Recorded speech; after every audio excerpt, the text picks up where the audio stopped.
भक्त मयूरध्वज की मार्मिक कथा, भक्त मयूरध्वज की अद्भुत कहानी, फुल स्टोरी। द्वापर के अंत में रत्नपुर के अधिपति महाराज मयूरध्वज एक बहुत बड़े धर्मात्मा तथा भगवत भक्त संत हो गए हैं। इनकी धर्मशीलता, प्रजावत्सलता एवं भगवान के प्रति स्वाभाविक अनुराग अतुलनीय ही था।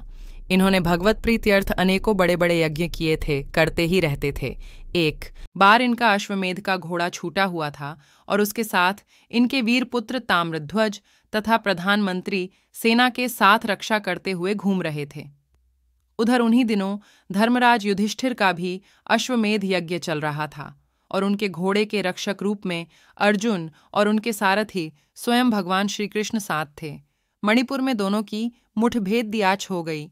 उन दिनों भगवान के सारथ्य और अनेकों वीरों पर विजय प्राप्त करने के कारण अर्जुन के मन में कुछ अपनी भक्ति तथा वीरता का गर्व सा हो आया था।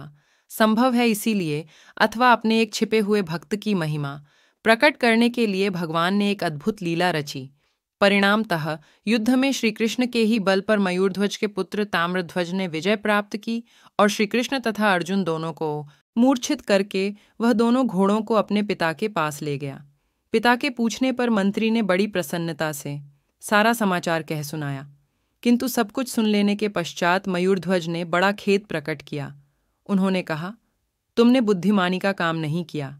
श्रीकृष्ण को छोड़कर घोड़े को पकड़ लेना या यज्ञ पूरा करना अपना उद्देश्य नहीं है। तुम मेरे पुत्र नहीं बल्कि शत्रु हो, जो भगवान के दर्शन पाकर भी उन्हें छोड़कर चले आए। इसके बाद वे बहुत पश्चाताप करने लगे। उधर जब अर्जुन की मूंछ टूटी तब उन्होंने श्रीकृष्ण से घोड़े के लिए बड़ी व्यग्रता प्रकट की। भगवान अपने भक्त की महिमा दिखाने के लिए स्वयं ब्राह्मण बने और अर्जुन को अपना शिष्य बनाया तथा दोनों मयूरध्वज की यज्ञशाला में उपस्थित हुए। इनके तेज और प्रभाव को देखकर मयूरध्वज अपने आसन से उठकर नमस्कार करने वाले ही थे कि इन्होंने पहले ही स्वस्ति कहकर आशीर्वाद दिया। मयूरध्वज ने इनके इस कर्म को अनुचित बतलाते हुए इन्हें नमस्कार किया और स्वागत सत्कार करके अपने योग्य सेवा पूछी। ब्राह्मण वेशधारी भगवान ने अपनी इच्छित वस्तु सेने की प्रतिज्ञा कराकर बतलाया, मैं अपने पुत्र के साथ इधर आ रहा था कि मार्ग में एक सिंह मिला और उसने मेरे पुत्र को खाना चाहा। मैंने पुत्र के बदले अपने को देना चाहा, पर उसने स्वीकार नहीं किया। बहुत अनुनय विनय करने पर उसने यह स्वीकार किया है कि राजा मयूरध्वज पूर्ण प्रसन्नता के साथ अपनी स्त्री और पुत्र के द्वारा अपने आधे शरीर को आरे से चिरवाकर मुझे दे दें तो मैं तुम्हारे पुत्र को छोड़ सकत हूँ। राजा ने बड़ी प्रसन्नता से यह बात स्वीकार कर ली। उन्हें ऐसा मालूम हुआ कि इस वेश में स्वयं भगवान ही मेरे सामने उपस्थित हैं। ये बात सुनते ही संपूर्ण सदस्यों में हलचल मच गई। साध्वी रानी ने अपने को उनका आधा शरीर बताकर देना चाहा, पर भगवान ने दाहिने अंश की आवश्यकता बतलाई। पुत्र ने भी अपने को पिता को प्रतिमूर्ति बताकर सिंह का ग्रास बनने की इच्छा प्रकट की, पर भगवान ने उसके द्वारा चीरे जाने की बात कहकर उसकी प्रार्थना भी अस्वीकार कर दी।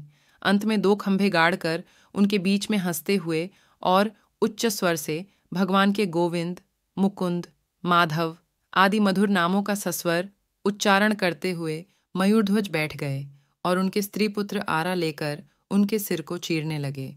सदस्यों ने आपत्ति करने का भाव प्रकट किया, परंतु महाराज ने यह कहकर कि जो मुझसे प्रेम करते हों, मेरा भला चाहते हों, वे ऐसी बात न सोचें, सबको मना कर दिया।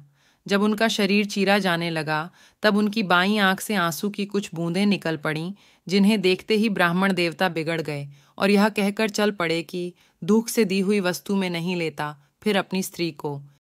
प्रार्थना से मयूरध्वज ने उन ब्राह्मण देवता की बुलाकर बड़ा आग्रह किया और समझाया कि भगवान, आंसू निकलने का यह भाव नहीं है कि मेरा शरीर काटा जा रहा है, बल्कि बाएं आंख से आंसू निकलने का यह भाव है कि ब्राह्मण के काम आकर दाहिना अंग तो सफल हो रहा है, परंतु बायां अंग किसी के काम न आया। बायां आंख के खेद का यही कारण है। अपने परम प्रिय भक्त मयूरध्वज का यह विशुद्ध भाव देखकर भगवान ने अपने आप को प्रकट कर दिया।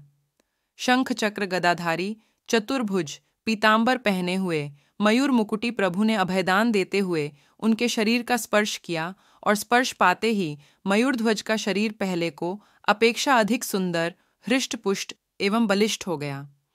वे भगवान के चरणों पर गिरकर स्तुति करने लगे। भगवान ने उन्हें सांत्वना दी और वर मांगने को कहा। उन्होंने भगवान के चरणों में अविचल प्रेम मांगा और आगे चलकर वे भक्तों की ऐसी परीक्षा न लें, इसका अनुरोध किया। भगवान ने बड़े प्रेम से उनकी अभिलाषा पूर्ण की और स्वयं अपने सिर पर कठोरता का लांछन लेकर भी अपने भक्त की महिमा बढ़ाई। अर्जुन उनके साथ ही साथ सब लीला देख रहे थे। उन्होंने मयूरध्वज के चरणों पर गिरकर अपने गर्व की बात कही और भक्तवत्सल भगवान की इस लीला का रहस्य, अपने घमंड को चूर करना बतलाया। अंत में 3 दिनों तक उनका आतिथ्य स्वीकार करने के पश्चात घोड़ा लेकर वे दोनों चले गए और मयूरध्वज निरंतर भगवान के प्रेम में छके रहने लगे।